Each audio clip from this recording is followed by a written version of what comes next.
নমস্কাৰ ফ্ৰেণ্ডছ, সকলো এক্সপিৰিয়েন্সৰ বাবে এটা ভাল খবৰ।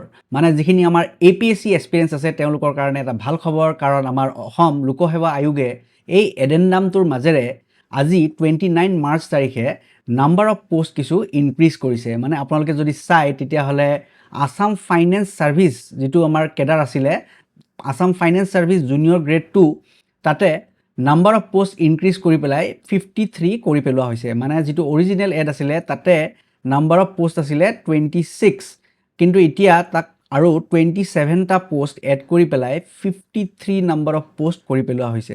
যদি আপোনালোকে আগৰ এডভাৰটাইজমেণ্টলৈ চাই তেতিয়াহ'লে যেটো 23rd মাৰ্চৰ দিনাখন ৰিলিজ কৰা হৈছিলে, তাতে আপোনালোকে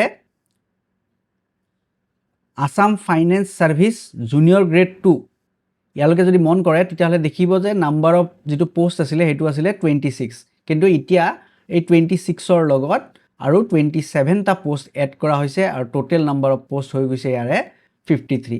আৰু ইয়াৰ লগতে আমাৰ যেটো টোটেল নাম্বাৰ অফ মানে ওভাৰঅল পোষ্ট আছিলে হেতু আগতে আছিলে 262, গতে ইয়াৰ লগত আপোনালোকে যদি 262ৰ লগত 27টা প্লাস কৰি দিয়ে তেতিয়াহ'লে টোটেল নাম্বাৰ অফ পোষ্ট হৈ গ'ল 289। আৰু এইটো এটা খুবেই ভাল খবৰ। মানে নাম্বাৰ অফ পোষ্ট ইনক্ৰিজ হৈ যোৱাৰ লগে লগে আমাৰ কি সাকসেস ৰেটটো ইনক্ৰিজ হোৱাৰ আমাৰ যেটো প্ৰবেবিলিটি থাকে হেতু ইনক্ৰিজ হৈ যাব। গতিকে আপোনালোকে এতিয়া আৰু ভালকৈ পঢ়ক যাতে এবাৰ ধুনিয়াকৈ আপোনালোকে এক্সামটো ক্লিয়াৰ কৰিব পাৰে।